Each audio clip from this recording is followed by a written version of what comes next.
Hi, this is Pat McDonald, your host for Vote for Vermont, where our tagline is Listening Beyond the Soundbites. Joining me today is Ben Kinsley, who's our co-producer and co-host, and our special guest is Wendy Wilton, I got to read this title, who is the newly appointed State Director of the Department of Agricultural Farm Services Agency. Wendy, congratulations, my dear. Thank you. Great to see you, Pat. Thank you. And And thanks for being here. Great to see you. Good to see you. You have not been on our show before. No, I haven't. This is so cool. But I see your posts on Facebook. Yeah. I love that. Well, from Rutland, we had Jeff Wenberg here, maybe a couple of months ago. He did a not great too long job. ago. Oh, good, good. Yeah. Was he talking about the water quality issue? Yes, and then sadly, we got him sadly before, about a day or two before you had the issue in Rutland about that happens with every wastewater system. Yeah, this one was unfortunate because it could have largely been prevented, is what I understand. Right, but exactly. because they're pretty good usually at Rutland about reporting it if it happens. But with these big rain events, Right. sometimes you Well, can't he was help it. I love Jeff, so he did a great job Yeah. explaining everything. Bet So he did. anyway, as I've just sort of hinted, you've been there for 10 years, and in Rutland as treasurer, tax collector, and pension administrator. And delinquent tax collector. That's the favorite of Barry. They all love that one. So we always ask our guests to talk a little bit about before Rutland, I guess, and tell people what you've been up to. Before Rutland or before the FSA? Before Rutland, because then you went to Okay. the FSA, right? I had a wonderful 10-and-a-half-year career with the city of Rutland and started out, I had no intentions 6 months before that election of ever running for that office. But the city was in dire financial straits. The city had recognized a $5 million deficit. Right. The books were a mess. You could not, at the time I decided to run, I asked the then treasurer, who was a person who had no business in that office in terms of understanding how to run it. Plus, he was the brother-in-law of the mayor. I mean, you couldn't make this stuff up. It's Vermont. And I think he tried, but it was just a job that was too big for him. Yeah. And you could not read the balance sheet of the city of Rutland. It made no sense. Huh. That's important to be able to do Yeah, that. I mean, assets and liabilities just made no sense for the general fund. That's what I asked for when I, was thinking about it. And I was just like, oh my gosh, this is worse than I thought. So the job at that point was to hire good staff, encourage the people who were there, convert to a new accounting system. By the way, by doing so, we saved the city over $1 million in the 10 years I was there. The staff was fabulous. The staff who were there had been there a long time, and they needed someone in a leadership position to support them, help them, get us over the hump, get us to a point where we could record our transactions accurately and report the data accurately. And the culmination of that was the clean audit opinion that we got in 2011 and thereafter. Prior to that time, the city had adverse audit opinions for over 30 years, and the board didn't even know it. They weren't getting regular treasurer's reports before I came on. They didn't get the management reports? They did not understand that that they had an adverse opinion. They did not know that. Shame on them, sorry. But some of the rules and regs have changed for the auditors too, the external auditors. They have to come in front of the governing body now and let them know what the opinion is. I was just thinking, we had a big issue in Berlin about treasurers, whether the board should appoint or it be elected, because we had similar experience. Wonderful woman, but didn't really have the depth, but everybody liked her. So she got appointed. This is a real difficulty and this is throughout not Vermont. an easy job. No, it's not. And you need somebody who, whether you like them or not, who can do the job. Right. Because it's pretty technical. It is now. It is very much now. Yeah. And with all of the requirements for government accounting standards, I mean, you have to have had a background in banking or accounting, or preferably both. Right. And maybe some financial management. I mean, I always considered myself the CFO of the city of Rutland. Sure, well, that's the job. Yeah, because it wasn't just about accounting. I also had to, look out over the front fender, work with the mayor and the department heads on restructuring our debt, which we did, making sure we didn't have stuff out there for like forever, so that when things got paid off, like we put the deficit refunding note on a 10-year amortization, which meant that, actually at this point, we've got another 3 payments to make and it's done. Great. And that right now, that's, a burden in the water and sewer funds, but in 3 years it'll be gone, which then gives Jeff Wenberg a great opportunity to start planning big infrastructure improvements that can take the place of that loan. That's great, because I'm sure In the we were rate setting. talking to him, a lot of the equipment and infrastructure in Rutland, just like everywhere else, is old. We have cast Old, iron. old, We got old. wooden pipes, I think. Really? Yeah, I think there are a You gotta few. be careful, they'll finding them. call them But you antique know what? and you won't be able to change them. Yeah. Actually, I never thought of that. But Don't mess with them, they're antique. But we have a bunch of cast iron that needs replacing. It's over 100 years old. And, Right. But I mean, in general, our water source is fabulous. Rutland has great water. Comes right off of the back of Killington to our reservoir, and then it gets treated through a sand filtration. So when it comes out of this plant, it's clean. It's really good. We have to put some chlorine in it because it's got to go through the pipe system, which we hope to fix over the next 50 years, And He did, replace actually, pipes. Jeff did I love Jeff, Yeah. he did a great job. I'm sure he covered all that with you. Yeah, no, he did a great. Yeah. So Yeah. tell us before Rutland, because I know a few things about you that you should share with our audience. Okay. Before Rutland. Well, I served a term BR, in the Vermont Senate, but during that time, my full-time position was with the Vermont Small Business Development Center. I worked for that organization for 11 years. That's a great It organization. really was a fun job. I got an opportunity in Addison, Rutland, and Bennington County to work one-on-one with small business owners to help them with their business planning, their marketing efforts, how to put together a projection. I was really good because I was a banker before that, so I was really good at helping people prepare a projection for the purpose of obtaining loan money. So that was kind of my forte there. I really enjoyed that. Also got an exposure to agricultural businesses because while I was there, we worked in tandem with the rural development people, many of whom had a lot of experience with ag lending or with consulting with agricultural businesses.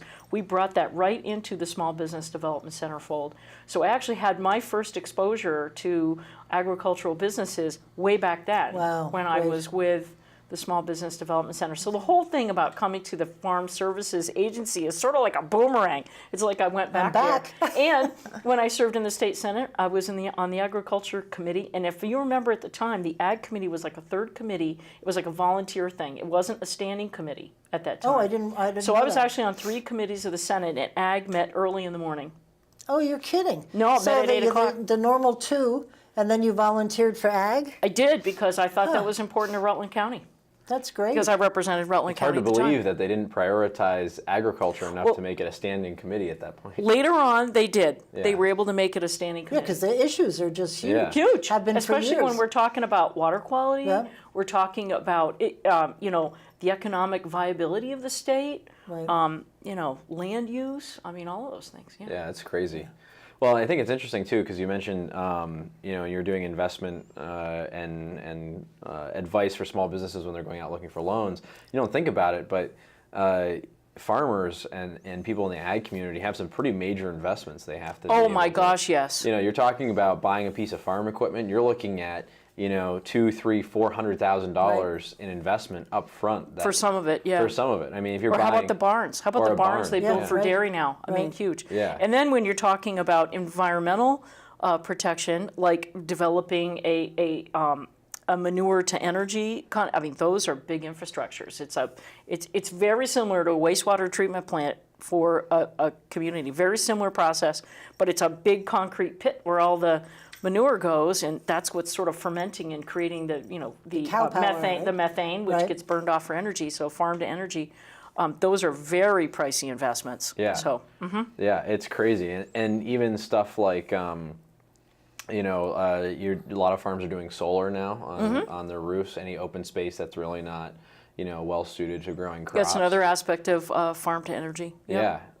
And so there's all these things that, from an agriculture standpoint that are major investments, and water is a huge one that we've been having a discussion on this show quite a bit about water quality and how Yeah. we It's address become an interest of ours, a little passion. Yeah. I cannot believe we're still Oh, fooling with this. I'm serious. how long have we been talking Well, about it? I know, and when I was last in the legislature, when I left, we had just signed this huge bill, and it was going to take care of, at least for the next few years, at least have a plan to do something.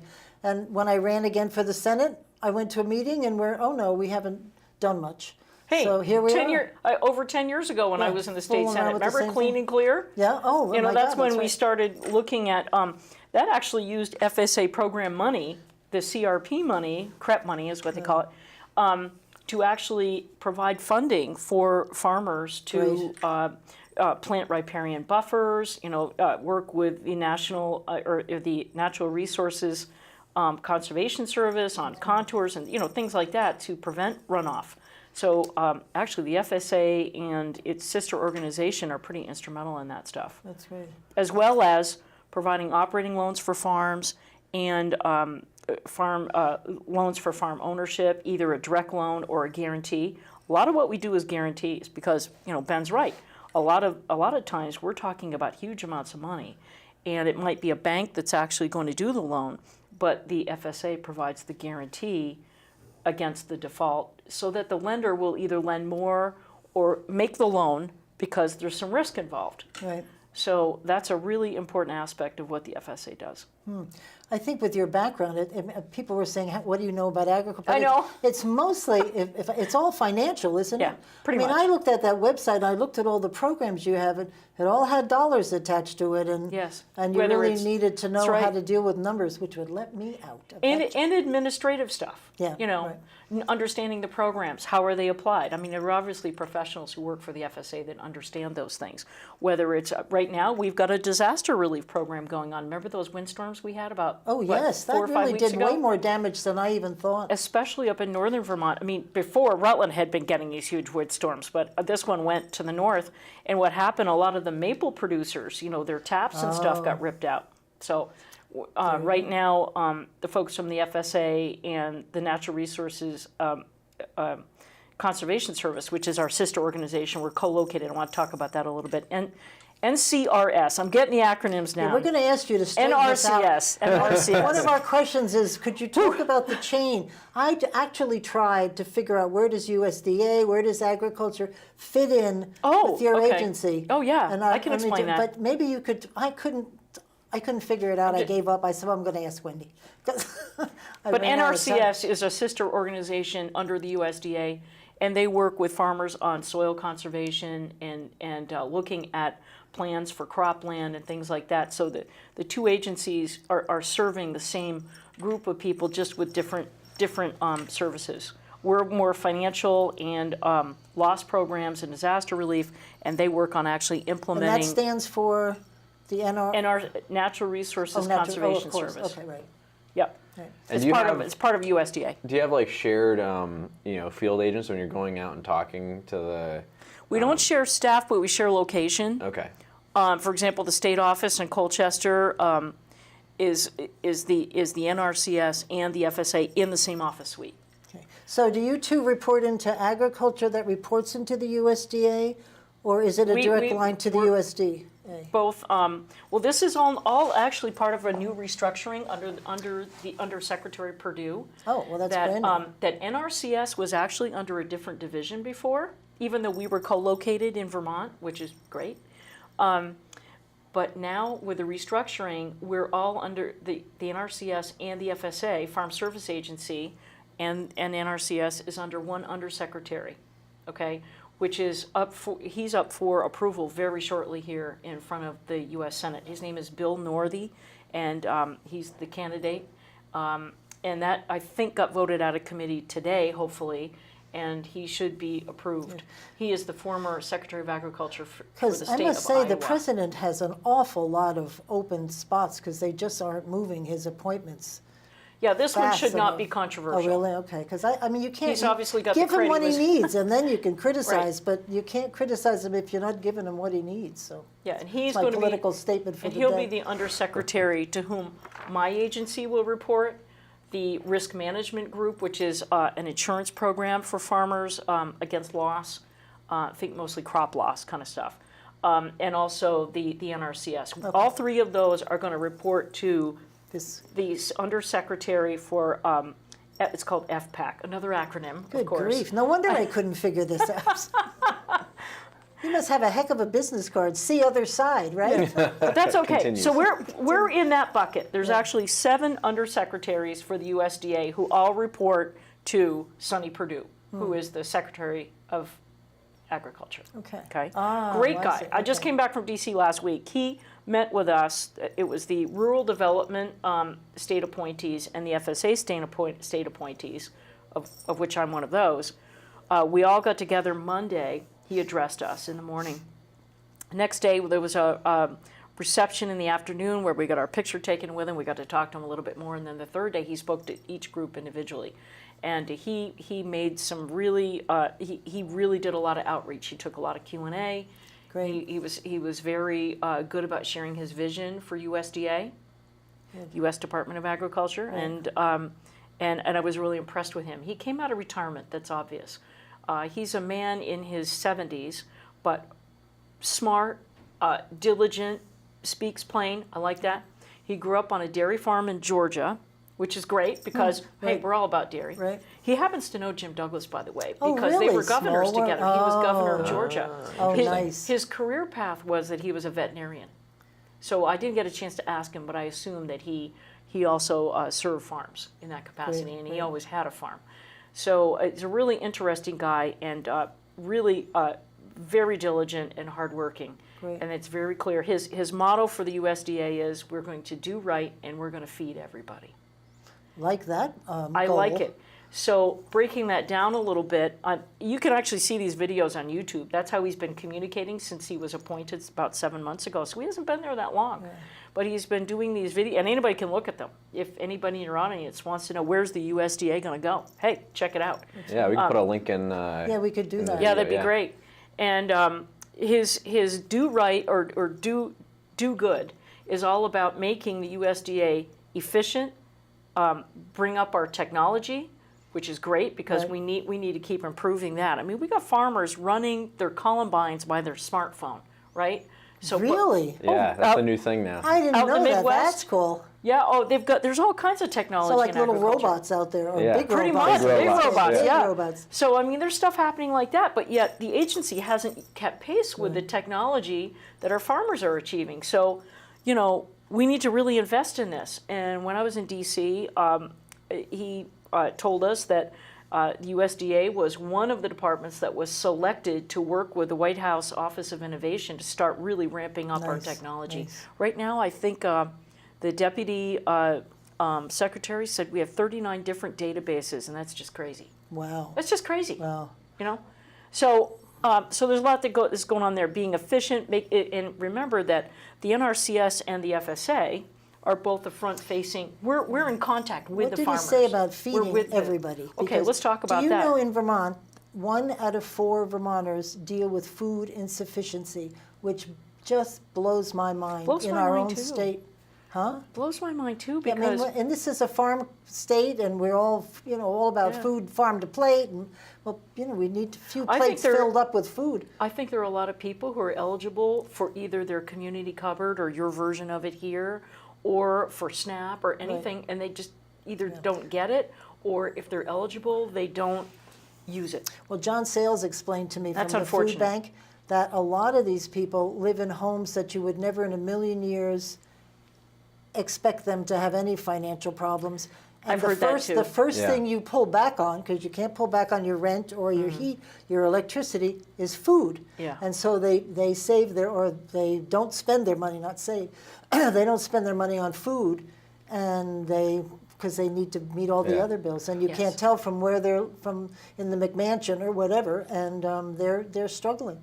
Well, it's interesting because there's a lot of research that suggests as the cumulative wealth in a community goes up, the number of meals eaten out in at restaurants and stuff goes up exponentially. So as if you double the amount of wealth in a community, it triples the amount of meals being eaten at restaurants, which makes sense. Look at any city. But you look at any You city, know? right? Which intuitively makes sense. But really, what it's saying is that a lot of people, when they have more disposable income, they choose to spend it on things like eating out. Right.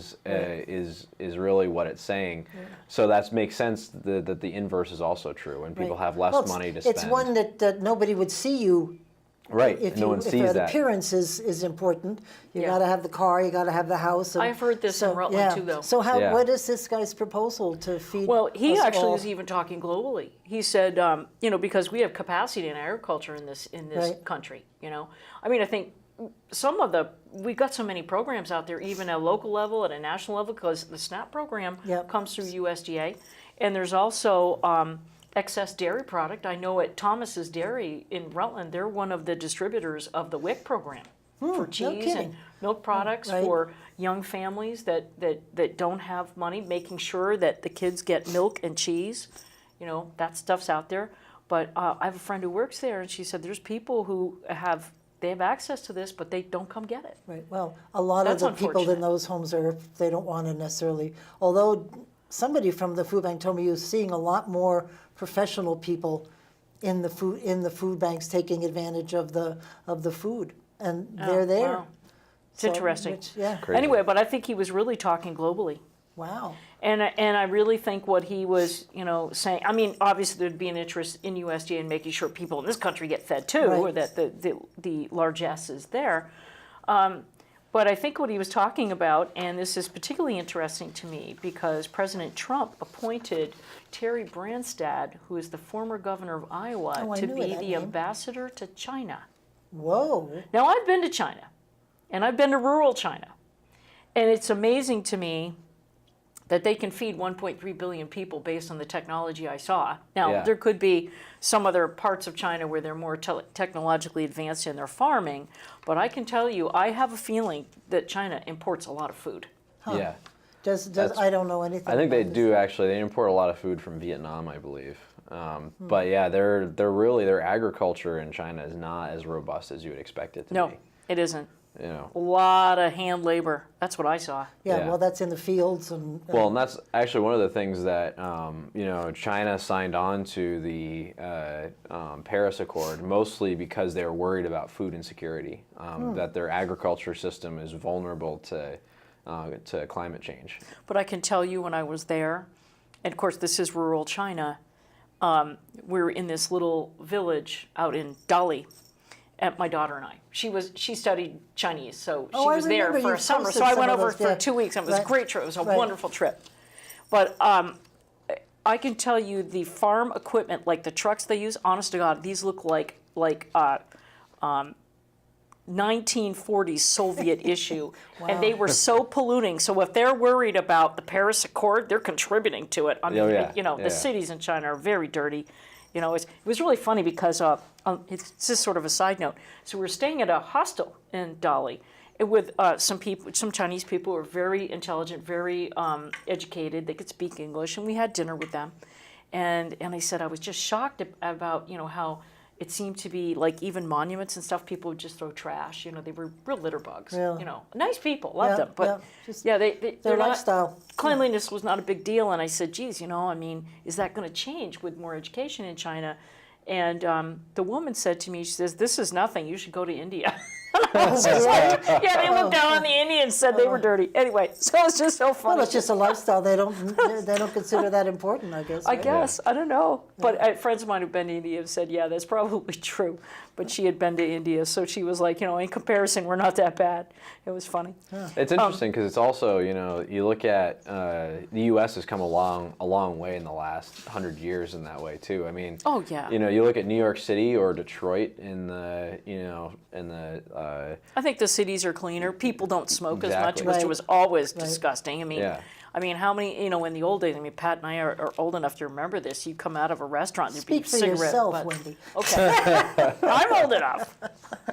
There'd be cigarette butts everywhere. right. Yeah. And that's Yeah. not the case now. And we've come a long way, I think, Yeah. and even in like city pollution, New York City used to be really have yeah. all kinds of smog problems and stuff Right. that we've mostly cleaned up because we realized that's not good for people. to, Right, right. breathe that stuff in. Yeah, anyway. So I think, did we want to ask you, I think you talked about in Rutland, before we leave Rutland, before we get to the new job, you were talking about the local option section. You were dealing with some really heavy duty stuff in that town, city, sorry. Well, here's the thing. I was chair of the pension board, and they have an underfunded pension. It's a city Well, where have we pension. heard that before? Yeah, it's not And, like we're dealing with that at the yeah, state no, level at exactly. all. Well, the state's got real problems Yeah. with Oh, this, yeah. which you remember when I ran for state treasurer, that was basically my platform. Like, folks, this is a real Right. problem, and if it doesn't get addressed, this state's going to have some Well, really David tough Coates sledding. has been around for how many years talking the talk, and nobody I know is what you're gonna listening. say. He's been beating that drum for a long But time. he's right. His presentation is. We should have him on. It's great. right on the mark. But then he backs in that particular race, he backed the candidate who hadn't done anything about it and still hasn't done anything about it, right. really. You know, know. in terms of, okay, but. That's so, political. That's got nothing to do oh with man, facts. it's just, yeah, really? Okay, well anyway, but I took his advice to heart, and in the pension board that I chaired, I said, look, we've got to find a solution to this. Well, Chris Loris, when he was mayor, did some very good work in terms of, he froze the pension. With each successive contract that he negotiated, he said any new employees are going to participate in VEMRs, which is the municipal, state right. municipal retirement Right. system, which is less costly for the employer. It's better funded. That's why it's less Right, costly. right. And it's a great program, okay? So he transitioned all the new employees, Good for probably him. for the last, depending on which contract you're talking about, the last 4 years. Anybody new police officers, new firemen, new Beamers. DPW, new non-union people, all went to there. So because it's frozen, you really know what your liability is now, because the last person who's in that plan before the freeze, you've got a really good idea with your actuary what your liability is. Right. Yep. So we worked with the actuary and we asked them to come up with a plan for paying this off over like a 50-year period. And we came up with a number. And between what the employer was going to put in as a percentage of pay, which is embedded in the contracts, add to that an additional liability payment, a principal payment to pay down the debt, right. And it was about $1.2 million a year was really what it, Cost, if we right. did that consistently for like even 45 years, we would have been done with it.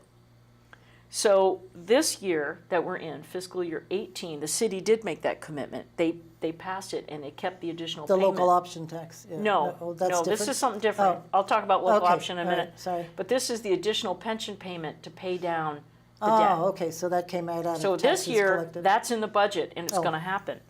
They're wrestling with the fiscal year 19 budget right now, and the disappointment for many in Rutland is that the budget produced by the mayor was actually a pretty hefty increase. The pension payment was in there, but I understand the board is now thinking, we're going to cut that in half. The danger for Rutland and people, and I used to scream this from the rooftops, is that if we don't pay attention to that payoff plan, about 10 years from now, the city is going to be in a position of having depleted its assets in the pension. Ouch. Because there's two employers, the school system, because they're dual pension, the city teachers and other Right. staff Right. can participate in this pension plan. And then you got the frozen municipal side. Well, it means that the city is going to have to cough up like $3 million a year just to pay off the annuitants. Whoa. It's going to hurt. Yeah. It's going to hurt big. That's why paying attention to this payment plan was smart. Let's jump to local option tax, because by my calculation with some information I had gotten from the folks at the state, if we enacted a local option tax to take the place of our rooms, meals, entertainment tax, which is a 1% tax, city brings in about $450,000 a year on that tax. It's rooms, meals, entertainment. But if we went to a local option tax at 1%, which would include rooms, meals, and sales tax, we would bring in enough to cover the $450 we would lose out of extinguishing the Right, rooms and rooms, meals, entertainment tax, and we'd have like an additional $500,000, Whoa. which that could almost completely pay that additional pension payment Right. for quite some time. Right. I urge the board, urge them in the strongest I could urge. You've got to look at this. And if you enact it now, before you come to fiscal year 19, you'll be able to support your budget with an additional 5 cents on the tax rate, which would take care of that payment. And I thought to me, and sometimes when things make sense to us, we just do one of these when people can't see it. Yeah, They didn't. I really don't know where they're going to go with it, but I think by the time they get around to setting the tax rate in July, they're going to recognize that they need it. Yeah. Well, you laid the groundwork. I did. Yes. Tried to You anyway. have. We'll see what happens. Yeah, Because that- you know, I always had to remember as the treasurer, my job was to record, report, and put people up for tax sale, and it was not my job to tell the board what to do, even though I tried.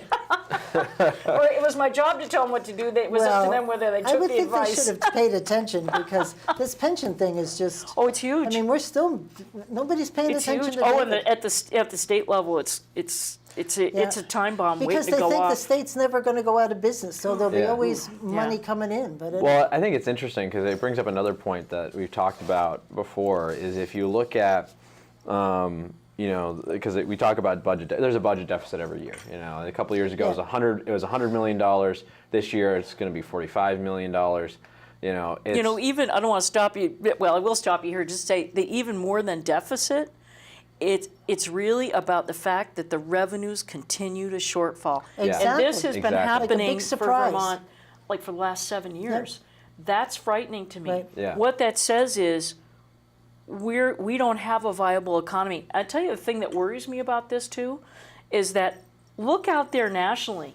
Look at what's going on with the stock market. It's just like going gangbusters. Yeah. And if you visited any other states recently, I mean, they're on fire economically. Yep. Some other states, like Florida, or even some of the states in the Midwest, they're doing really well. Yeah. And we are losing revenues.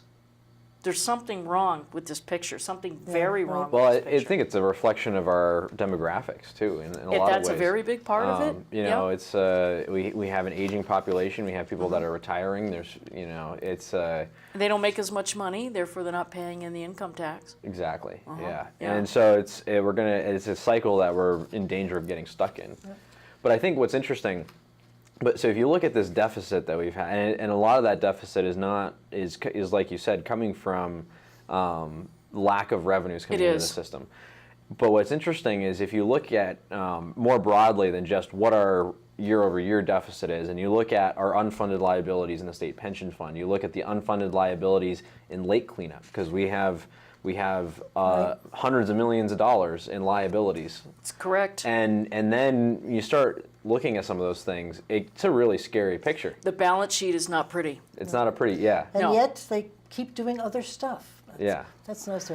So there's another thing that we wanted to talk about that you had worked on. So you actually ended up with a little bit of a budget surplus, I believe, in the city of Rutland, and decided to reinvest that into the city. What are some of the things that you were able to do after you kind of righted the fiscal ship in the city that you were able to kind of put back into the city?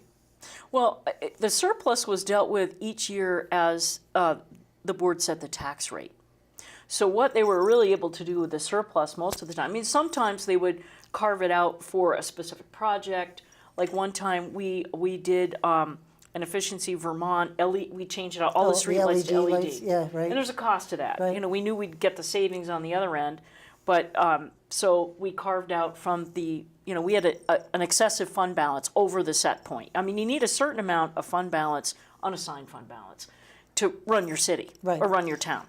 And a good rule of thumb, and this is another thing the board in Rutland's going to have to look at, and I gave it to them in my final speech, is that if you keep it at 10 to 15% of your annual revenues, which in the city of Rutland would be on the 10% side would be about $2 million unassigned fund balance.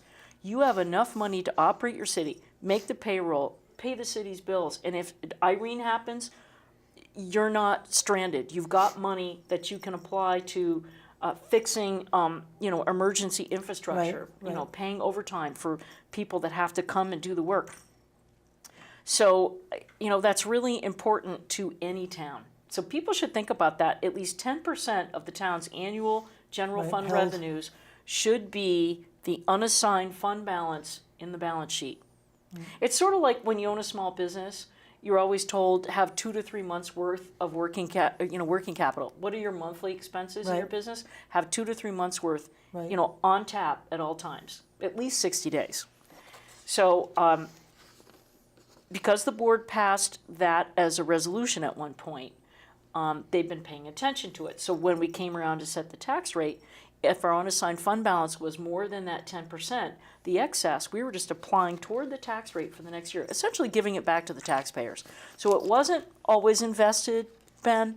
Sometimes it was they would carve out a piece for like this special project, and then whatever was left would go toward the tax rate. But this last year, we actually had a slight deficit. So there really was there was enough money in the unassigned fund balance. There was a largesse there. It was about $1 million. Okay, and the board actually dipped into the unassigned fund balance another $200,000, which I urged them not to do, but they did it. And because politically they could then take the tax rate just slightly below. Yeah, it's all about the rate. It was all political about saying, oh, we saved you a little money. It was like $6 a year for me, I think. Which, as a taxpayer, I don't really care about $6 a year. I mean, it was about appearances. Sounds good, though. Sounds good. Had a great soundbite. Yeah. But the problem is, now, when they come around to set that tax rate in July of 2018, there will be no excess fund balance to buffer the tax rate next year. Well, They really should have taken the money they had available, and actually it was 800,000. I'm sorry, I said $1 million. What they took was $1 million, but I recommended in the tax rate they use the 800 if they want to use all of it. But they could have split it up and done like 500 this year, 300. Save some for next year to soften the blow. Sounds like what the legislature does with property taxes. Don't get This us is a whole started other on that. conversation. That's a whole other conversation. We have to stop and talk about your new job, which is why we asked you on in the Okay. first place.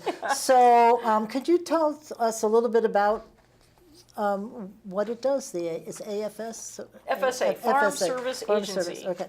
So what does the Farm Service Agency do? There are basically two halves to this house. One is farm loans, which we talked a little bit Yeah, about. before. And those are both direct loans, and they're also loan guarantees for the purchase or lease of a farm, for a farm that you have for operating expenses, equipment, and also conservation. Like we talked about, like the farm to energy stuff, all that kind of thing. Energy improvements can be financed through, and again, it's either a direct loan or it's a loan guarantee. So if you're doing a loan guarantee, it's usually the bank that's coming to the FSA and says, okay, we've got a loan with this farmer. They're going to put up a whole nother dairy barn. It's going to be $1 million. We like this deal, but we're going to feel more comfortable if we can get this guarantee. And what the FSA is providing with that guarantee is a 90% guarantee in the event of the law, of a default. Mm-hmm. So 90% of, That's a very good deal, right? So that's a really important program, because otherwise there would be a lot of loans that the banks wouldn't make.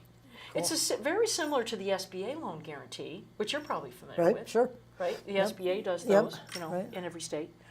And the bankers go to them all the time. And what really happens is that loan gets underwritten twice. It gets underwritten by the bank, who's actually funding it, but also gets underwritten by the FSA. Cool. Through and in each one of our district offices, we have 9 district offices throughout Vermont. Some are larger than others, and in 3 of them, we have a concentration of the loan people. At Newport, Middlebury, White River are the 3 places where we have a lot of lending capacity. We've got a concentration of lenders that work in a super region.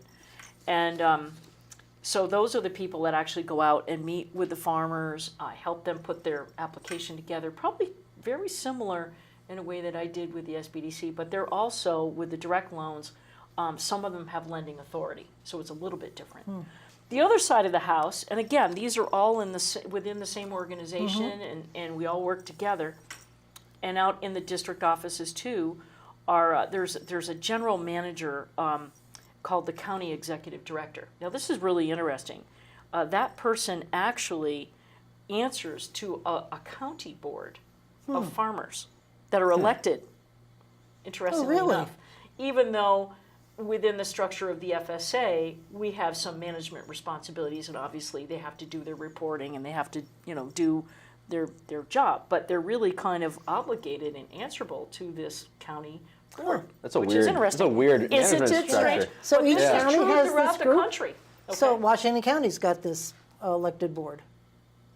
Every county has one? Not every county, because Oh. there's 9 district offices. Oh, I see, Like okay. Bennington and Rutland are together. Oh, okay. Okay, there's Right. one board, it's called the county board, but Yep. it's both Oh, I of those see. counties together. So a big ag county like Addison has their own. Mm-hmm. Okay, Franklin County has its own. Orleans has its own. Cool. So, but that's kind of the way that works. But really interesting. However, those folks are generally managing the people in the offices that do the program advising for the farms. And these are things like crop loss programs, the MPP, the milk program.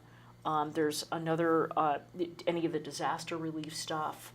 So it's that side. We called it the program side. Right. So this is funding that can come to farmers based on, they've had a terrible loss for disaster, or, like the weather was horrible in July in terms of it rained. Mm-hmm. It resulted in forage and hay that wasn't as good as it should have been, those kinds of things.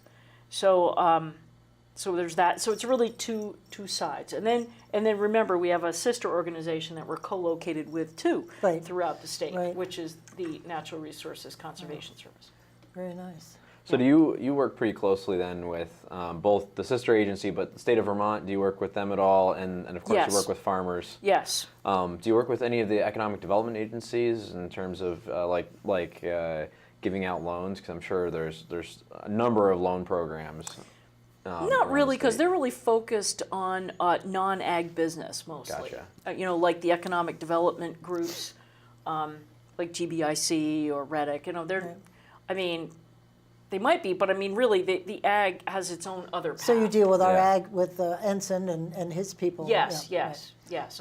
Yeah. I went to the Milk Commission meeting Friday before last. It was really funny because I went, one of my staff, Julie Jake, was giving a presentation about a farm loss program and an issue that we've actually got with USDA. We actually need a whole nother classification for our forage and our hay. So that's another issue. But so I was there to, listen. She did a really nice PowerPoint presentation, the Milk Commission, and I was there to really cheer her on because, I wanted to be there and say hi to Right. people. And so that was kind of fun. So Anson looks at me and says, "What are you, day 5? Are you here? Exactly. Are you here to present the ag program?" I said, I'm not. Julie knows all the details. She's the pro. I'm going to let her talk about it. We're glad he's back in ag. He's yes, such a he's good, great. He came home. That's a Yeah, good well, we thing. had him on the show, a couple months ago, and Yeah. he's a great conversation, and Yep. it was a good show. Yeah, he's awesome. Yeah. So, I mean, you and I talked about the state really needs you and your department. And so do you give a lot of money to the state or to the farmers in the state? Is that? It's the farmers it's the directly. Farmers. Okay. Yeah, all these programs and the loans and Or everything, it goes individuals. direct to the end user. Okay. But however, because of that, we've got the money for the programs and the loans. Obviously, if the folks at the Agency of Agriculture are working with a farmer who has an issue, really wants to do help me create riparian buffers and meet, the law in Vermont about this kind of thing, they're going to turn to us. They're going to turn to, NRCS, because together we can put the plan together through NRCS, and we can fund that plan through the FSA. Good. Good. Interesting. That sounds very similar to some of the programs Anson was talking about the state's doing, where they're Yeah, and working I with- think he was mentioning that Yeah, you I think that collaborate he's- with you. Exactly. Yeah. Well, and it's so important. We've had we talked a little bit before the show and even earlier during the show that this issue with water quality. Yeah, it's municipalities, but there's also a major component of it that's agriculture and Yes. and it's education. It's it's the And I helping really hand believe piece of it. Vermont farmers want to do right. And I They do. They're believe the stewards same of the thing, land. yeah. It's just, how do you do it? What's the right way to do it? Where do you turn to help? And if your milk price is low and you're not profitable, how can you really feel good Now, about they going don't forward? do pricing anymore, do they? Do they set the price? Does somebody set the price of milk anymore? Did Ensign tell us that was That has that not has stopped? changed. No, it hasn't. No. And milk price is, you could spend 5 hours talking about that Yeah. So they're still setting the price for. regionally. Oh, okay. And another problem did I is think not? big farms in the Midwest can produce milk at cheaper prices, Sure. cheaper energy, They got the bigger volume. farms, Yep. other reasons. And so they can ship milk east like being sold in the big box stores and stuff like Right. that, that's cheaper than we can produce it here. And so that's a competitive disadvantage in a lot of ways, but I've always been a believer in buying local. I always, Yep. I live in Rutland, so I buy Thomas's milk. We buy You, both. You have Yeah. you have your own dairies up Right. here. Yeah, and that whole concept of I will buying give local is our really congressional delegation is always fighting for that over the years. I think Yes. they've done a But great job. There needs to be a total restructuring to dairy price, and the Farm Bill is coming up this spring. They're going to start working on it when Congress gets back to work in January.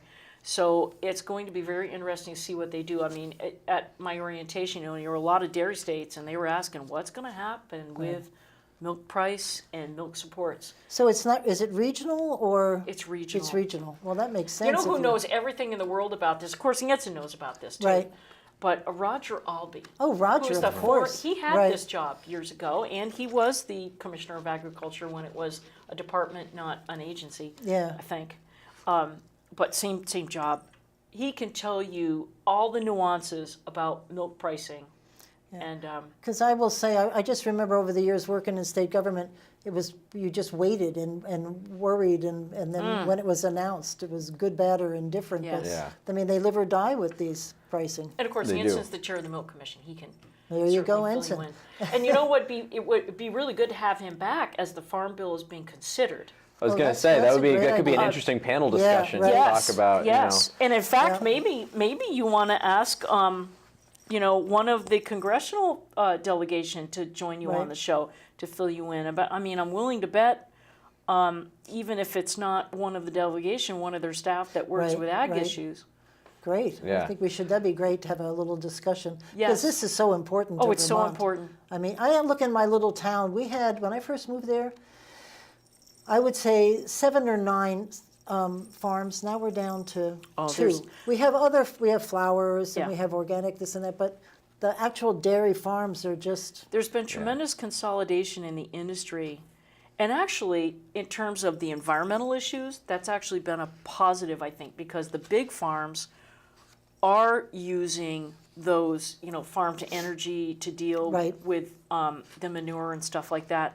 Well, even the big Whereas- farms in Vermont are doing. Some of them are doing that too. yeah, that's what I think. Yeah, they Yeah, are. yeah. Spending- I've been to some of them, and 'Cause I it's an agree with you. interesting They operation. wanna do it But right. a small farm can't do that. Yeah. Yeah. I mean, these are expensive investments.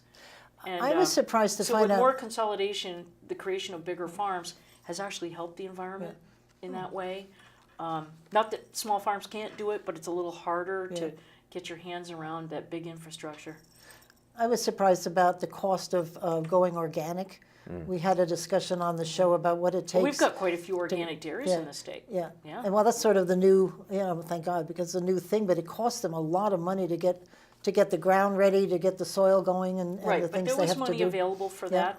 that through the state and maybe some money at some point through NOFA, and Oh, NOFA. I would like to get somebody on from NOFA. That's a great organization. that very would be really knowledgeable. interesting. Yeah. And it would be really great to have an organic dairy farmer come on your show.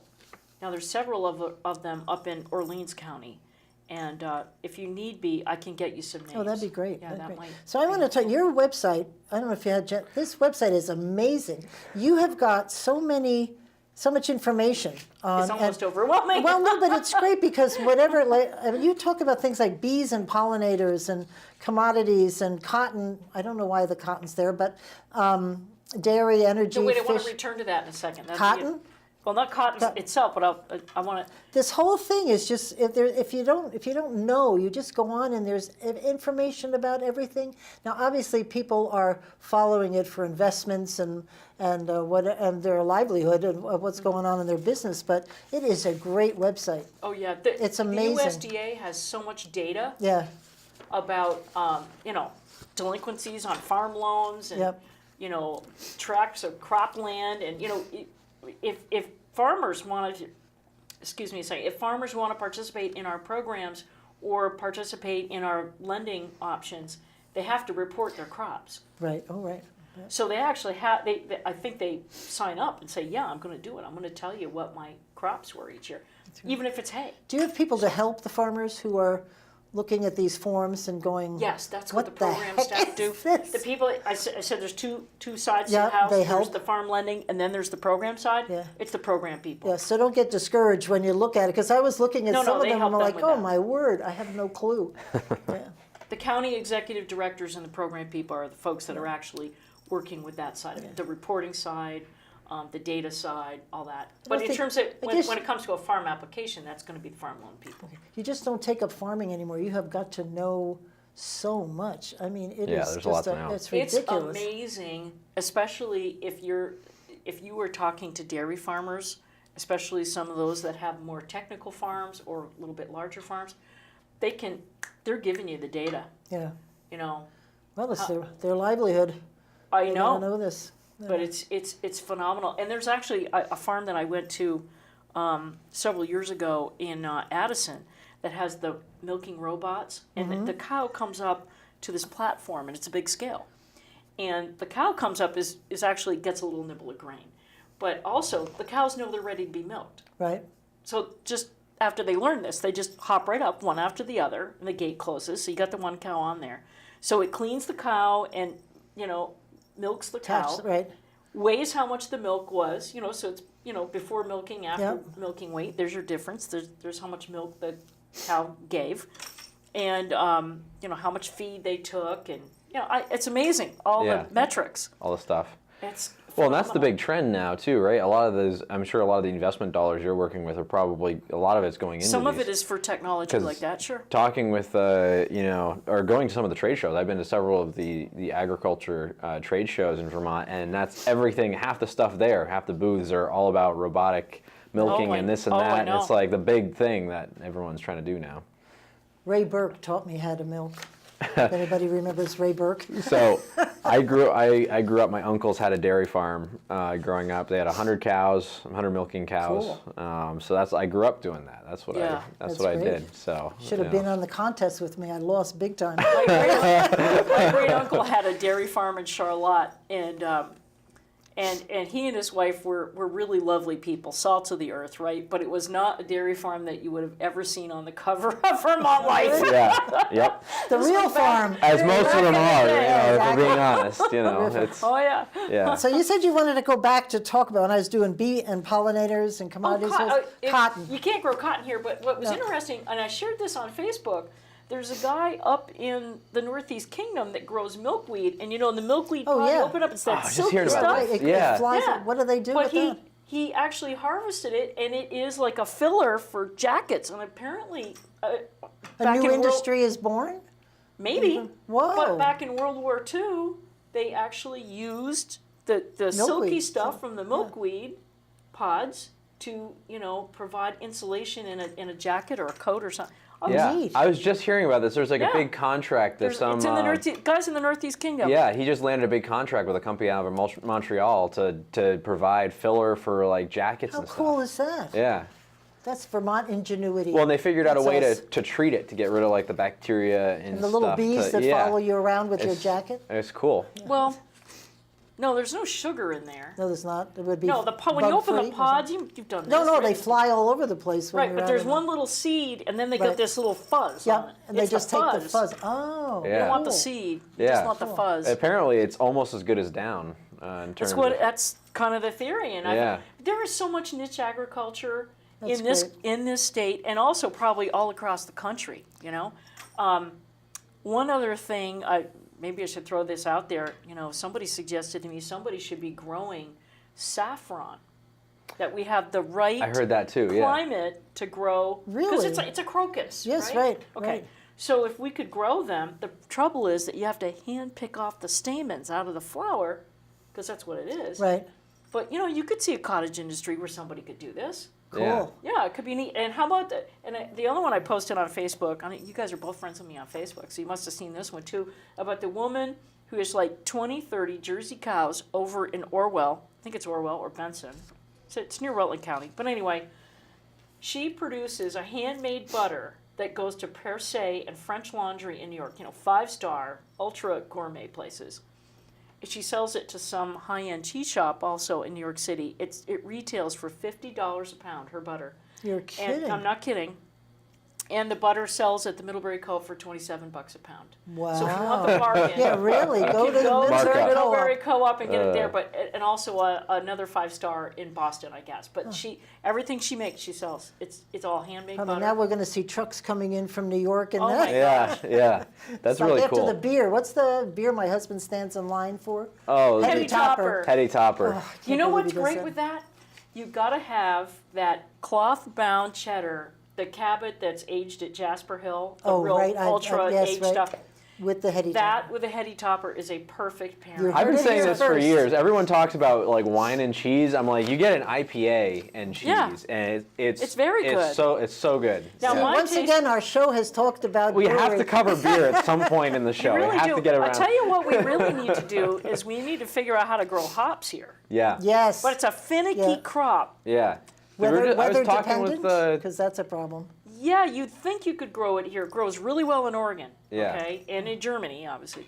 But I think I don't think our climate is quite right. I was talking with some of the guys over at Switchback about this, and they're trying to Oh. figure out how to make a cold weather hop that would that Ice work. hop. Yeah, exactly. So we've talked about a number of kind of big overarching issues in the agriculture community. What do you anticipate really being over the next year or two as you settle into your new role, being the big issues that you tackle? Well, I think a lot of it has yet to come from the agency because Yeah. remember, we're a federal agency. So there's going to be strategy and goals that Sonny Perdue is going to expect to have cascaded down to my level. You bet. So are we going to see any program changes? A lot of it will depend on the Farm Bill, what happens there with Congress, how they fund us, what their focus is. I don't see Congress making huge changes to like the loan programs or even the loss programs or disaster relief, for the FSA. But there might be other things that come up as priorities, especially when he really gets, comfortable and gets people in place. I mean, they did a big restructuring of USDA. I mean, this is very clear to me that, NRCS and FSA are put together because we're the front-facing, we're the front office in your local county or your right. local region, okay? So that's why we're there. But then there's a whole nother undersecretary, which is the Foreign Ag Service, which used to be lumped in with somebody else. Huh. It has its own undersecretary. Go back to what Interesting. I told you about, the ambassador to China. Yeah, right. So look at that. Okay, so this is about I've trade. got a better idea now where to look. Yeah. Yeah. It's global. Rural development, which used to be lumped in with FSA, is now somewhere else, kind of as an office standing to the side. They're not even under an undersecretary. And at first I thought, well, that's an interesting change. that's Not cool. that those programs aren't there, but that's not Do you where get the a chance emphasis to is. feed up from the farmers what they need? Yes. Up the That's food part chain? of my job. Okay. It's part of my job to take input, and that's why, going to the Farm Bureau, going to my county, each Right, county hear has from that them. board of farmers talking Because to they're them. not shy, that group. Right. Plus, there's a state board that I'll be working with that has yet to be appointed. Those are appointments by the secretary. We've got about 5 seconds left. What I want to know is, are you going to stop all the things you've been doing on healthcare, on taxes, because you have been very vocal? I had a laundry list: substance abuse, gosh. Green Mountain. Are you going to stop that? I with have this to. job? That's what I was afraid of. Because number one, I'm not going to have the time. Right. I mean, this is going to be Well, a you're very going to be busy sorely job. missed on those ends, because Well- you were a breath of fresh air, may I say. There are other folks who could take up that mantle, like you Like doing me. this show Yeah, is well- wonderful. I mean, this is so important for people to hear from folks. Yeah, who we're getting know. a bigger audience as time goes Yeah. by. Yeah, well, I think it's for like I guess I'll throw an example out there. For a little while, you were the only person I think questioning the narrative on the Shumlin administration's pursuit of single payer. Exactly, so and you were there are right, big because issues like that. was it the University of Mass said your work was correct? Well, they came up with the same number. Yeah. That's probably a better way to Close say enough. I'm sorry to do this. We really run out of time. Thank you for listening. Wendy, thank you. You were Oh, once thank you again for great. inviting me. I'll come So, back. Yes, thanks so Stay much. tuned. We'll see you next week. And in the meantime, keep listening beyond the sound bites.